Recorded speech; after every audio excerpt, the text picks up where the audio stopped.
Hello and welcome back to the Puncher's Chance podcast. In today's episode, we're going to be having a look back at last weekend's fight and what a weekend of fights it was. Rhiannon Dixon versus Terri Harper, Sandy Ryan versus Mikaela Mayer and all the controversy that surrounded that fight, Alycia Baumgardner's fight, the GBM show, all the brilliant shows, Charlie Edwards versus Essomba at the York Hall. There's so many good fights last weekend, but I think the only place really to start is possibly Women's Fight of the Year, possibly even Fight of the Year.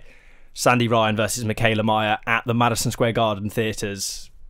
Wow. I'm not being funny. I wish I set my alarm now for Saturday morning. Fair play. Those two girls put it, but they just went at it for 20 minutes. And you know what Sandy Ryan went through? You know, she got attacked while I was leaving a hotel room. You know, where's Top Rank in that? You know, security guards and all that. But at least she went for me, it was a draw. I thought I couldn't split them, but I can understand where people go 96, 94, I can understand it. But yeah, great fight and definitely up there for me for Fight of the Year. Yeah, I think it's my Women's Fight of the Year, 100%. And after the first time watching it, I had Mayer winning 96, 94, but it was so close that like I wouldn't have argued against someone giving it to Sandy Ryan. Like that was how close it was. I think they'll look for a rematch now, which is the logical point. If not, then I'd like to see Mayer and Lauren Price, but that's just being because I want to see Lauren Price in big fights. But yeah, it was a really good fight. I really enjoyed watching it, and yeah, I didn't realise how much sort of like back and forth was between the two fighters before the fight, really. But yeah, it made for a really entertaining fight and probably the fight of the weekend. It was real beef as well, weren't it? They were going back and forth. They weren't doing it to sell the fight. They actually didn't like each other. You saw the tweets as well that she was doing. It was Mayer and Sandy Ryan, but it was Mayer who was quite in her 20s and Mayer who was very young at the time. But yeah, great fight. Great fight. In terms of it being a close fight as well, like Mayer with her 2 defeats against Baumgartner and Natasha Jonas, like the luck didn't go away on them nights where it has this. So if it is as harsh as it is on Sandy Ryan, it feels like it's evened out for Mayer slightly, and she's got the world title back now. Yeah, I think I didn't at all feel bad that Mayer won. Like you said, Harry, I gave it as a draw. I'd seen the reactions on Twitter beforehand. I'd seen some people say Ryan, some people say Mayer, some people say a draw. So I was like, right, I'm going to be really switched on, like pay absolute attention, really score this perfectly. And when at the end I had it as a draw, I was like, oh, that's really annoying. I wanted to be like, oh, this person deserved it. But it, like you say, 96, 94 couldn't go either way. And there would have been no real complaints. Either girl would have felt, you know, disheartened by it. The only thing, I think some of the scorecards, the one that gave Mayer quite a considerable win, I think gave it all 4 of the last 4 rounds, which I had, I think, 3-1 rounds to Sandy Ryan, those last 4. So, but then I think you had it slightly differently. Mayer the last 2. I think I had it 4 each after 8. Like first 4 for Mayer, second 4 for Ryan, and then last 2 for Mayer. But I could probably watch it again and my mind would change. That's how close it was. Yeah, and it deserves a rematch, don't it? That rematch is huge now. And like you said, Lauren Price in Cardiff, her and Mayer, that would be huge. But are we going to talk about when she got chucked with the paint? Yeah, I think we've got to, because, you know, I think Sandy Ryan said that she knew when it happened that she probably shouldn't have fought, and I get that, and it is true. She probably, you know, realistically could have had every reason to call off that fight, and no one would have, you know, what was it with Serrano with paint dye in her eye or hair dye. Hair dye. So that, you know, it's a reasonable thing, but also, like she said, she didn't want to let them win, and she was very, very close to still going there and getting the win and getting the decision. Like you say, I think the rematch does need to happen for Sandy's sake, but also I just think it's such a great fight for the fans. It's not like it was a bore fight that you're like, oh, we'll have to watch that again. You know, as soon as that fight finished, it was like, well, I want another round. I want more. I want to see more of it. Give me 2 more rounds, yeah. It was so good. She fought without the corner as well, without anyone in her corner. She had some people in her corner, but I don't know what she's training now in Las Vegas as well. So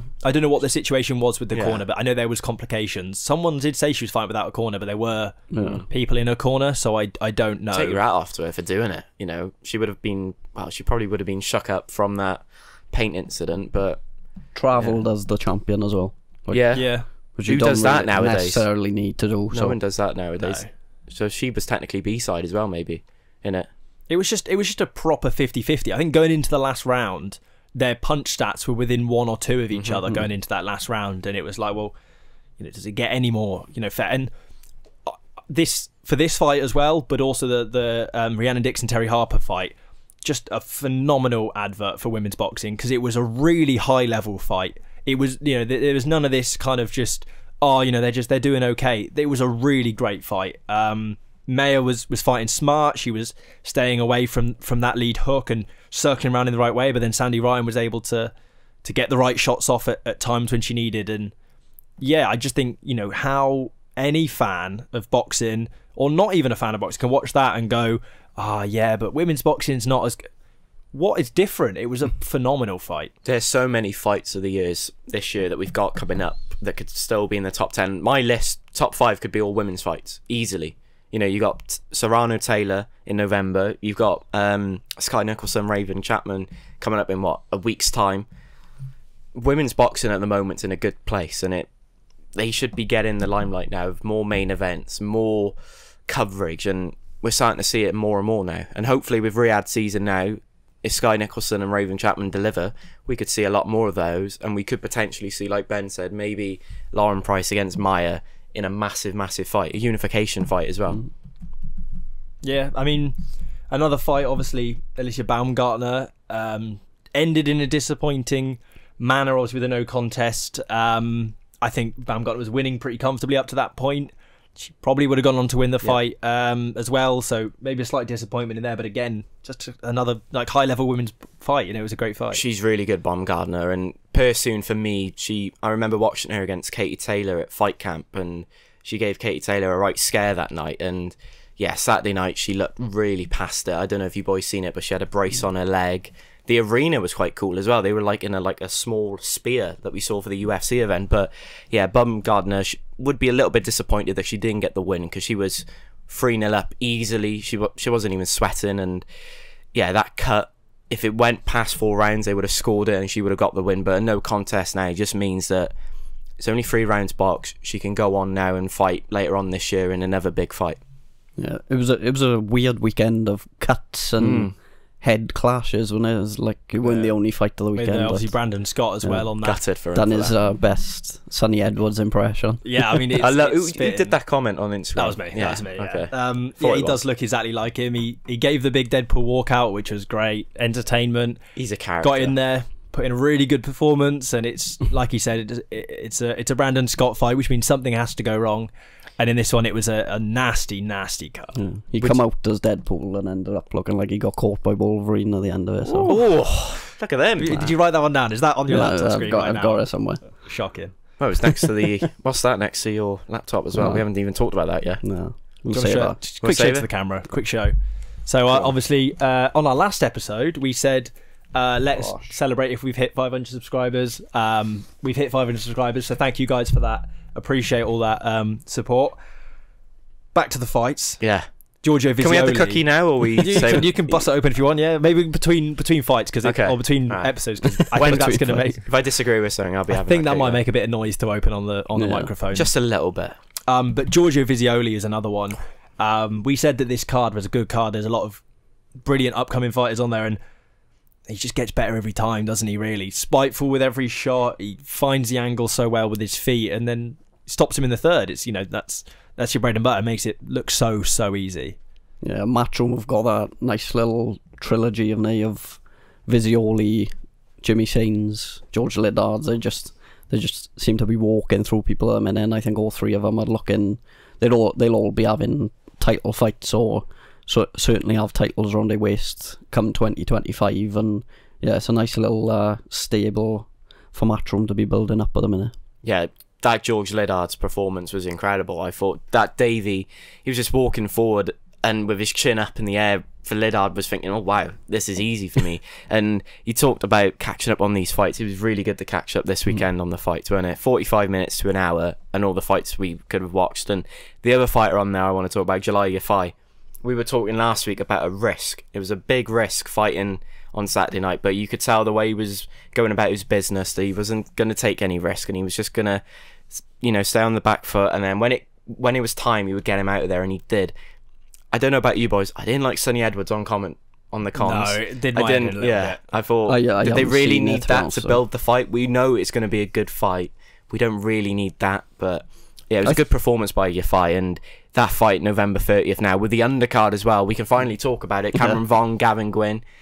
That's a massive, massive fight, and it's a good fight for Gav to come back to, in my opinion, as well. But yeah, Galal Yafai again just showed how special he is, and obviously he won the Olympic. He went to the Olympics in Tokyo, and yeah, he's carrying on in great form and puts him in good stead against Sonny Edwards. And that scar on Sonny Edwards' head that we've seen now, we saw it on Friday night on Channel 5. It still doesn't look like it's properly healed yet. So It's probably never going to heal properly, though, is it? No, not properly. But we've seen a lot of that last week as well, because at the press conference for Better BF Bivol, we saw a cut from Wardley's nose was still there. So they complained to the factors for both Wardley and for Clark and Yafai. But yeah, great fight. I think Edwards had a point in a way, though. Like, did he really benefit anything from our fight on Saturday? In terms of, unless it was just getting a bit of ring rust off. But it was exactly that. It would have been 9 months since his last fight. Like, the skill gap between him and Orozco on the weekend was clear, wasn't it? Like, yeah. But I'm really looking forward. They're starting to really build our fight up now. I think come fight week, it'll be a lot of spite there between the two of them. Edwards is obviously massively confident, the way he's been talking about it, the sparring they've done. Obviously, he still holds a slight grudge from not being selected for the Olympics, and Yafai obviously getting the medal. So yeah, it'll be it's going to be a really good fight to watch. Yeah, and then like we said with Vong and Gwyn on the undercard, Vong's always got something to say, and I don't think Gavin's going to sit there and let him say it either. So I think that whole build-up is going to be a really good domestic card. It's been not a while, but you know, we are with the Riyadh season. The feel for the domestic cards is lacking a little bit at times. So when you get a great one like this come around, you're like, yes, this is something really to look forward to. Something to do with Birmingham, I think, because all these Birmingham shows have got really good fights from top to bottom. And another one on there, Conor Walker against Lewis Ritson. Oh, that'll be a really good fight. It's just a war. I don't think any of them are going to take a back foot. They're just going to keep coming forward. And Lewis Ritson, he's fighting for his career November 30th. So yeah, that's definitely a decent fight. But 3 fights there that we could be talking about at the end of the year for fights of the year. And Ben, your fight of the weekend plan, or the one you predicted, how did that one go? Was that ended a 12-round very war? quickly with a... I thought it was going to be a close fight in the end, but wore a body shot. And like, when you get hit with them, sometimes there's nothing much you can do. Like, Brad Foster's a very good fighter, but he was just caught with one of them shots. And McGrail now obviously back on track since his loss, and I think they were hunting for Dennis McCann now, obviously, who beat another Liverpudlian in Brad Strand a few months ago. So yeah, that'll be another good fight. Hopefully a bit more of a tear up than the 2 rounds we seen on Saturday night. But yeah, I mean, McGrail is he's scarily quick. Like, with the feet, he was moving so well, and you know, I thought Foster, you know, had a solid right hand, and he was looking like there may be a fight there, and then just caught him coming on the inside with that body shot, and it's over. It's like, no matter how much you mentally want to get up from that, you're not getting up from it. It's just so sweet. It's one for the 5v5 as well. Pete McGrail, Dennis McCann. Yeah, European and British, I believe they've ordered for. So really good fight, and you wouldn't go against McGrail after that body shot, because we saw a body shot on Saturday night. Anton Haskins as well. Yeah. It was a weekend of body shots. It's a beautiful shot. It is. It's probably the most satisfying shot, because when they go down, you're like, yeah, they're not going to get up. But fair play to them. They did try and get up from the 2 that we saw this weekend. But yeah, great body shot and a great fighter. And it's Tony Bellew's fighter as well, let's not forget. So Tony Bellew wouldn't have signed him if he thought he was rubbish. So yeah. Yeah, absolutely. And then that main event, we said it, a great fight. Public apology. Rhiannon Dixon versus Terri. Yeah, go on, look the lens down and apologise to Terri Harper for what was actually an unbelievable performance. Career best performance. I honestly didn't see it coming, if I'm being honest. But yeah, obviously when she moved up to that weight against Sandy Ryan, it was too much. She couldn't take it. I love that Ben's looking at me now. He's going to say sorry in a minute. Yeah, I'm waiting for it. Sorry. No. Yeah, just fair play to her. She completely outboxed her and outclassed her, really. And yeah, freeweight world champion now, cements her, and probably she's definitely one of the best British female boxers to fight. And big things to come now, potentially a rematch. But again, it was very one-sided in my opinion. I had Harper by at least 5, maybe 6 at a push. And yeah, Rhiannon Dixon, she can come again because Harper's been there, done it. And for a lot of people were saying Harper could retire if she loses this fight. Harper's only 27. But for me, she's been around for years and years. She's like the James Wade, if you're comparing it to darts. James Wade has been around for years. I have to get it in. James Wade has been around for years, and people are like, oh, he's going to retire this year, but he's very young. And it's the same with Terri Harper. And yeah, Saturday night she showed her class, and for me, I didn't think she got out of third gear. She looked in control, relaxed, whereas Dixon was a bit worried after that first round, in my opinion. When Harper hit her, she was like, oh, she's actually here to fight. This is a completely different Harper, and that's what I saw. That wasn't a Harper that fought Sandy Ryan. And yeah, my apology. I said that she would quit on her stool, but obviously she proved me wrong, because at the moment my predictions are dreadful. I think Dixon took too long to get going. I think is the absolute thing to say. She hurt her with I think it was a right hand in the 6th round, and you can tell that it did genuinely hurt Harper, and it took her a little while to just get her thing. But she fought so smart. She held when she had to. She was long with the jab. That right hand she found a home for in near enough every round, and there's absolutely no issues with the scoring and with she deserved to win that one, Terri Harper. It's just really about what next. 3-weight world champ. I think she's fought at 4, maybe even 5 weights. World's super welter, welter, super feather, and light. I don't know if she's had a fight at super light, but I'm sure she has. So really, based off that, you could say she can go anywhere. I think it probably makes sense she stays at this lightweight because she just looked in great shape. She looked suited to that weight. But Caroline Dubois, great fight. Beatrice Ferreira, another great unification fight. There as well. I think that's more likely than Caroline Dubois because of Matchroom boxer, but yeah, just a great performance. And her reaction as well when the judges' scorecards were read out, I thought surely she knew she won that comfortably, but yeah, just fair play to her. You can never be too sure though when you leave it up to the judges. That's the only show. But was it technically her hometown, Sheffield, Doncaster? Are they close to each other? Yeah, they are close. Yeah. Oh, well, within reason to the whole of the UK. But Doncaster, there's something in the water right now. Obviously, Josh Padley came down from Doncaster to upset the apple cart with Mark Chamberlain and then Terri Harper.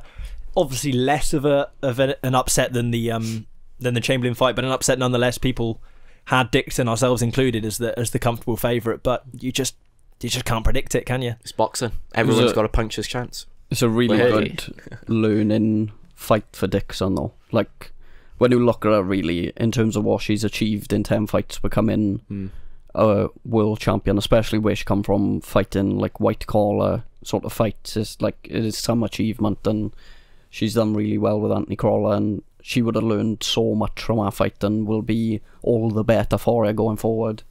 Like, I think we were talking about the possibility of her and Caroline Dubois after this fight. Maybe she could possibly still get that, but it dents her slightly now not having the world title, but it's still one I'd like to see on a 5v5 boxer and Matchroom show if they're going to do it. Yeah, it's a good fight, and Dixon will come again, like you say. In terms of a relative pro career, she's still young as a fighter, and she's got a lot to learn. And she, like you said, has learned a lot from that fight. So I'm not worried about Rhiannon Dixon in the slightest after that performance. It was by no means a career defining fight. It might be a career changing fight for the better or for the worse, who knows? But it certainly shouldn't be career defining. She'll come again, and like you say, I really liked. With Anthony Crawler, I'd always love it in a corner when they're asking questions and they're getting answers from their fighter, and it's a conversation rather than a sort of a mindless shout at them, which just doesn't help anyone. I think it was possibly in the Ryan Mayer fight that I think Sandy Ryan's corner there was another guy just kind of shouting at her between, and it was a bit like that in the Harper corner as well, mind.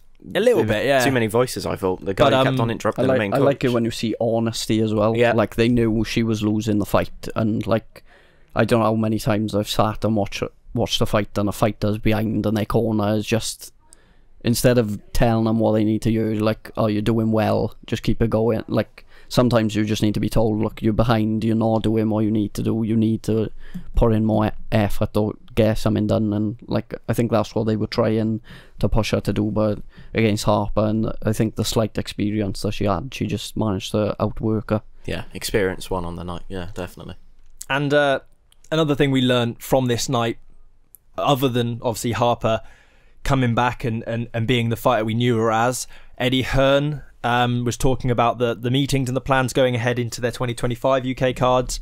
And I've got a short audio clip of him talking. This is from, I believe, IFL TV interview, talking about their plans at something to change for 2025, possibly.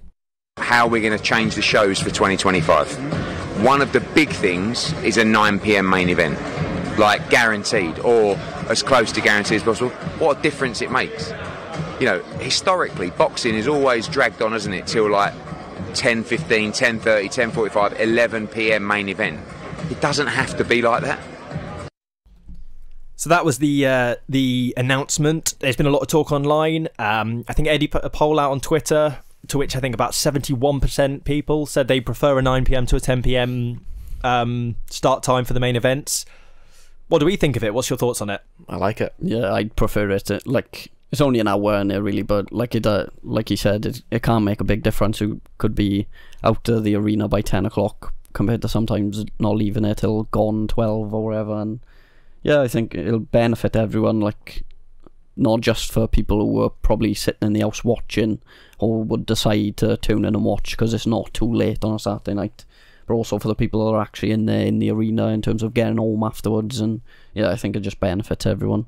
Appeals to everyone as well, don't it? Because they can go out there afterwards, and kids can come to it as well, and it's not too late. So yeah, I'm a massive fan of it. And one good thing as well about Saturday night, it did finish early as well, which was good. You know, I think we talk about some of the fight cards this year. That Riyadh season one, that June 1st one with Wilder and Zhang was, what was it, 1:45 in the morning it started.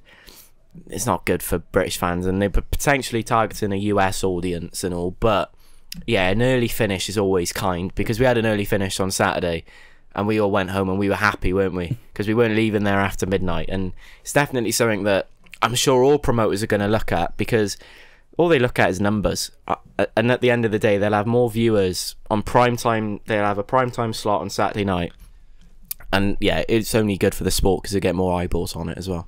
Yeah, I think the only caveat I'll put on it, in terms of, I think it is ultimately a great thing, but the only caveat I'll put on that is it depends how it's achieved. If it's an early start, it depends how early.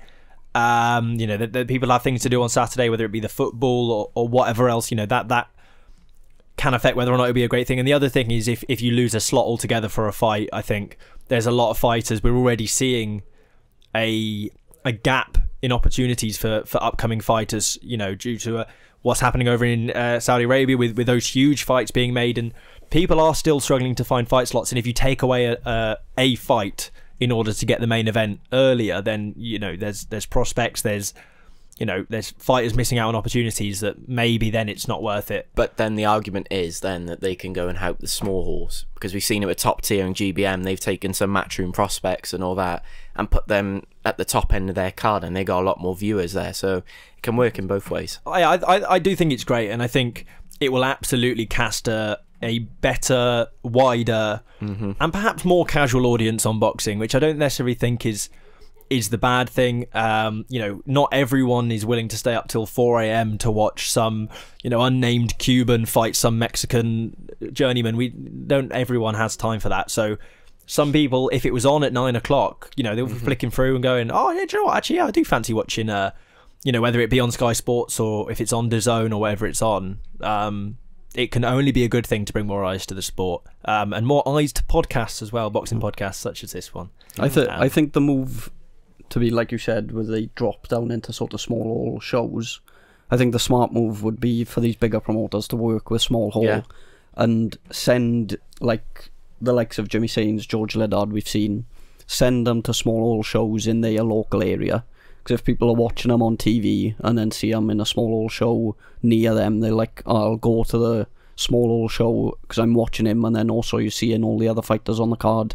And it'll just builds boxing from the ground up, and it gives everyone a lift. Like, all the small hall boxers need the support as well. That, like, they won't get to the point of the big shows if they don't have those small hall experiences. So yeah, I think that's the best move for everyone. And double headers, Friday night, Saturday night. What we saw this weekend with GBM and Matchroom working together in the same arena. We had 2 nights, fantastic evening on Friday night for GBM. I thought Shaquille Thompson cemented his name as probably one of the best.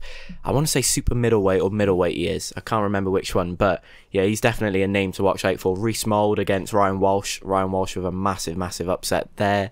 Hughie Fury returned, was pushed. It was in a tough fight, but got the win. He wants to get into these Riyadh season events. We were talking just before filming. Otto Wallin, they're saying, is a possible opponent for Hughie. I like that fight, but it's a bit of a risk if you ask me. It's a great fight for the fans.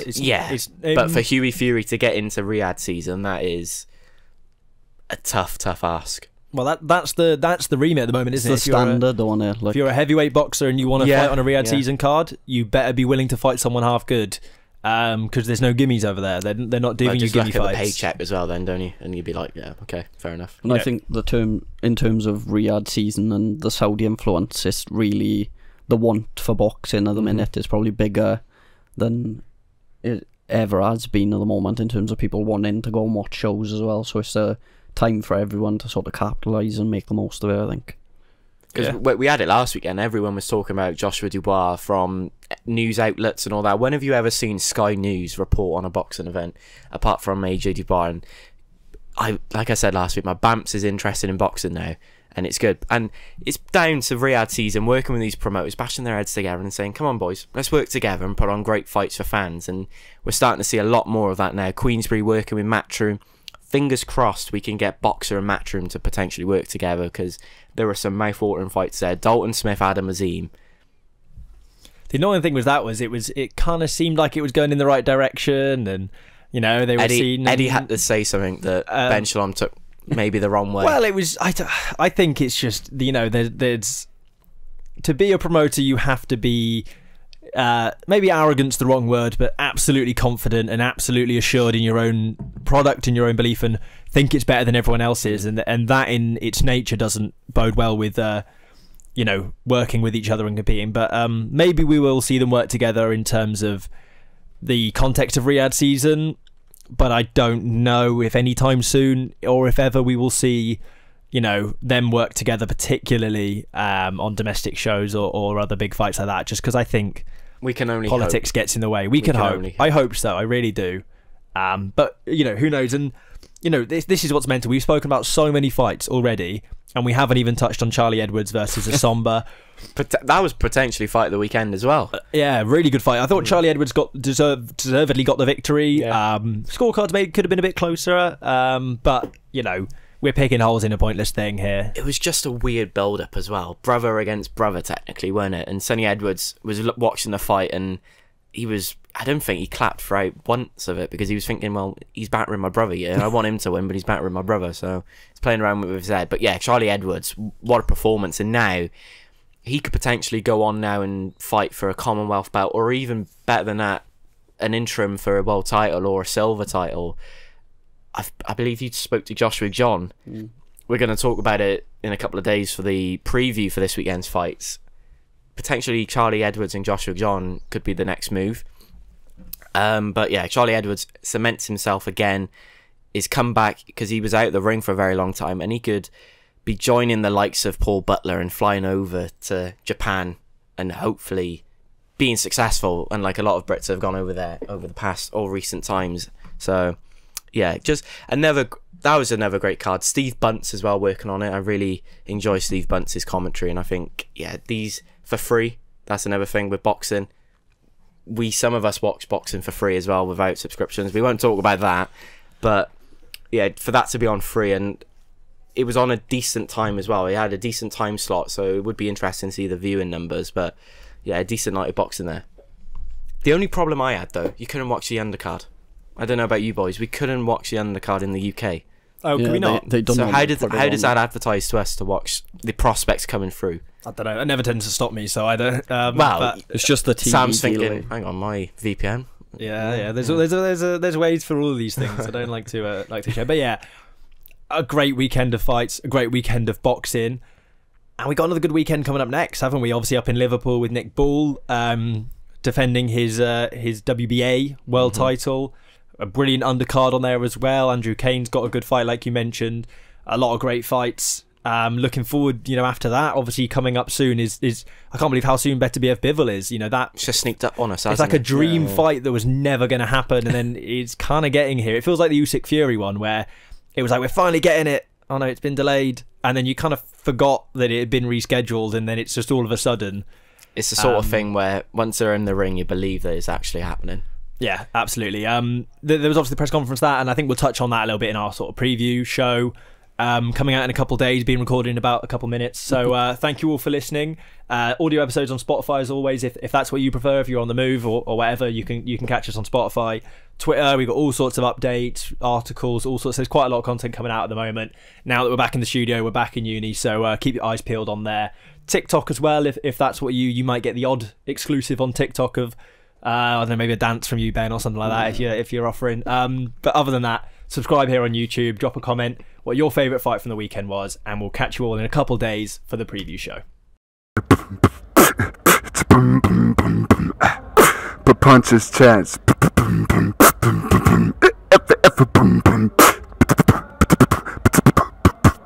Punches Chance podcast.